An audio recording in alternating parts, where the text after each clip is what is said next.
Hey everyone, it's Sevy, and welcome back to Sevy Gets Cozy, where I check out city builder, simulation, cozy games, and more. Today we are checking out a little game called Garden Trills. In this game, you are a little bird going on a big adventure, and it did surpass my expectations. It's actually a cozy platformer game, so if you're interested in those, then you definitely might be interested in this one. And I don't play platformers often, but I had a good first impression of this, and I'll definitely be explaining why in detail in this video. So if you're interested, keep watching, subscribe for more cozy gaming content, and let's get into it.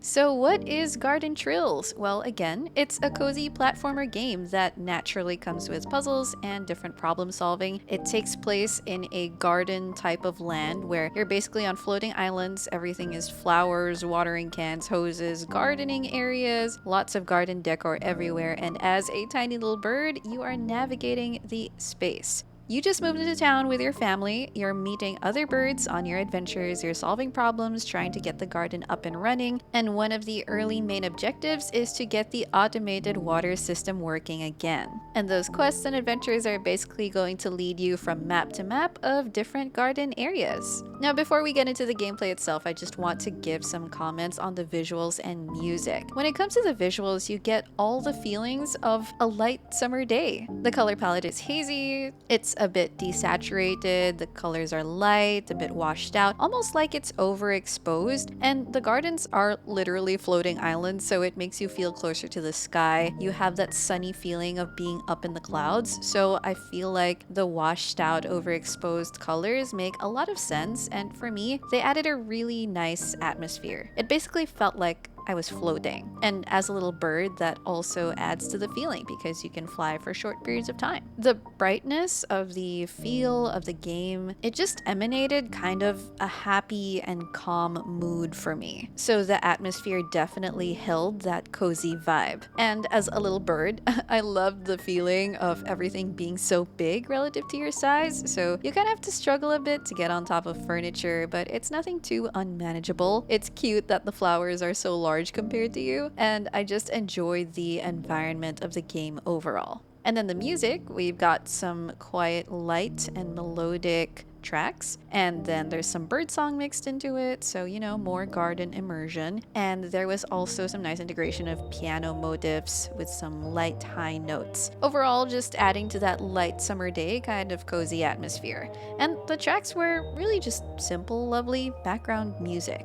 Now, going into the gameplay, actually from the short trailers that are present of the game and the little screenshot Saturday tweets that I would see the developer put out with previews of the game, I actually thought that this game might be just focusing on decorating your garden and shaping it up to how you want it to look, except that you're playing as a cute little bird. But as it turns out, this is pretty much a platformer game complete with quests that you need to accomplish in different maps and areas, and you're using gardening tools and flowers to problem solve and help you complete those tasks. So going into it, I was definitely pleasantly surprised by how big the map seems to be.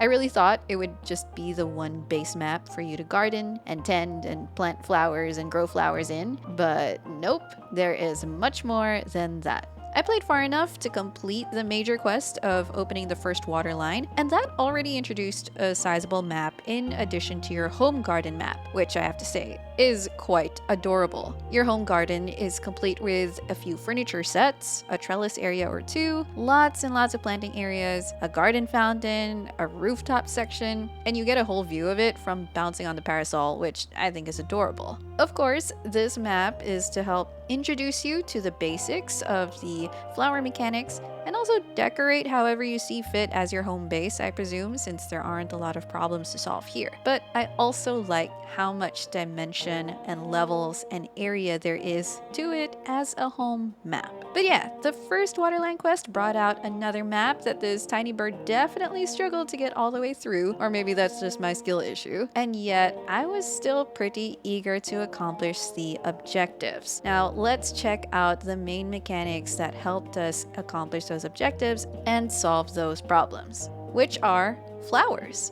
Now again, I don't actually play a lot of platformers because the ones I've played don't really manage to catch my interest in terms of their gameplay or how it goes about the puzzles, but I think That's also why it took me a second to realize that Garden Trills was actually a platformer, because what captured my attention more was definitely the flower mechanics. Though you're a bird, you're still quite young, so your flight movement and stamina is actually pretty limited. What helps you along are all the different types of flowers. The very basic ones at the start are the pansy beds, which you can bounce on to get some height, and then you can keep bouncing on them if you want to, and the tulips, which will eject you vertically. And then you encounter more flowers. There's one that can shoot projectiles, one that can launch you in an arc, and even one that can create small explosions or flames for clearing dried bushes. And these flowers basically help you travel farther, higher, and more efficiently when used correctly, and can help you transport small and large objects, since by yourself you can't carry large objects too far. So these flowers end up being present all over the map, but sometimes you'll encounter areas where you don't see flowers ready at hand. And you need seeds to plant the necessary flowers, and thankfully you can easily get these by going around the map talking to the other NPC birds, and I didn't find myself running out of those seeds at all. But another thing to watch out for is that planting flowers are limited to only dark soil beds or planters or flower pots. And you need a watering can or hose nearby to make the seeds sprout into flowers. So this is basically giving you limitations on positioning, distance, what tools you have access to actually grow and generate your flowers. And positioning is very important here, especially in instances where you may need to chain going from one flower to another without touching the ground. And I did have to do that within this first main quest. So that combination of tasks, obstacles, and puzzles, and the entire mechanic being in a very pretty form of flowers, really made it enjoyable to me and kept me engaged about which flowers to plant, where to plant them, the order of doing things to efficiently achieve my objective or get what I want, etc. Those were all really quite fun for me. And then to add more life to the game, we have some adorable NPC bird characters. They help you out when you sing, but you often have to help them first, just like many NPCs with their side quests, you kind of need to give them a helping hand before they're ready to help you. And then as a newcomer, you do spend a bunch of time saying hi to neighbors and giving them gifts. And those neighbors will definitely give you gifts back, often in the form of cosmetics. Now, I've only encountered a fraction of the cosmetics they can give you. I'm sure they can give you a lot more cute stuff. I'm sure there's more to discover in the game. But visiting your neighbors also helps you get familiar with the flower mechanics at first, because sometimes getting to the neighbors' houses themselves are simple, small puzzles that you do need to solve, but they're much faster than going through the main quest. In my playthrough of the first main quest, I eventually stopped paying attention to the neighbors' houses and giving the gifts because I wanted to focus on the main waterline objective. So there ended up being a lot of unvisited neighbor houses, which I'm sure means a lot of cosmetics I have yet to collect, but the ones that I did get are super duper cute already. So I'm looking forward to completing more of those cosmetics too. And speaking of what to look forward to, there are previews of the other maps in the game, judging by the footage in the trailer, and they seem to be bigger, prettier, funner, lots of dimension and levels, and they seem exciting to explore. And just from the trailer footage, I was actually pretty impressed by how much size and dimension and detail those future maps seem to have, especially this bit in the trailer that shows a map with lots of rooftops to hop around and travel on. And that probably means newer and more flower mechanics to work with. And I just think that the entire coziness of being surrounded by flowers, sun, beautiful houses, and what just looks like a world made of gardens gives such a pleasant vibe that part of me wants to kind of stay in here forever. And I know that there are a lot of cozy games that focus on gardening, farming, planting, but this is a cute and fun opportunity to enjoy that type of scenery as a bird, so that this world looks a lot bigger to you, the perspective is different. And for me personally, I felt much more immersed into this world of gardens as something that's so tiny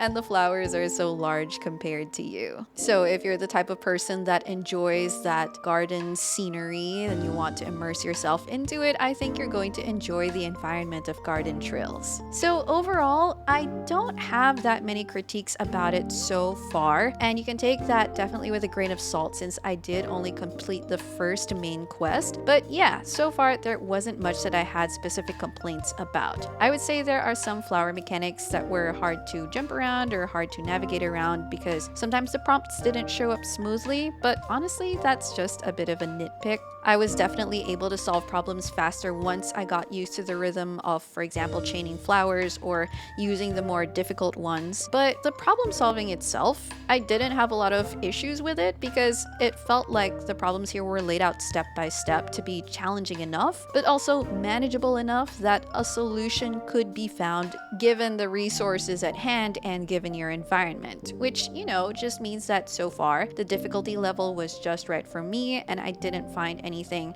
overly challenging, and it wasn't too easy to breeze through either, which is certainly a good sweet spot to look for in a cozy game like this. So again, yeah, take that with a grain of salt. Maybe I didn't play far enough to really find issues that I had with it, but this first bit was definitely quite engaging, especially to someone like me who doesn't play a lot of platformers. So maybe if you're in the same boat as me, platformers aren't usually your cup of tea, or you're just looking for a cozy game regardless of whether it's a platformer or not, then this could be worth giving a shot, because finishing the first main quest genuinely left me curious about what the rest of the areas looked like, and the trailer also helped with that feeling because, oh my gosh, I want to see what the bigger gardens are like. I want to see more and prettier places and experience it all as a tiny little bird. So those are my brief thoughts so far on this cute and cozy game called Garden Trills. If you are in search of another cozy game to try, I can definitely offer this up for your consideration. I hope that I was able to at least highlight what you can expect of the game, the overall atmosphere of it, and introduce the game's main mechanics as well in order to give you an idea of the big garden adventures that you, as this tiny little bird, are going to experience in this game. Let me know in the comments what you thought of the game based on my review, or if you were able to play it yourself. I definitely want to hear your thoughts as well.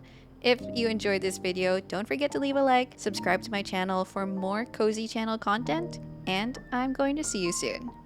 Take care!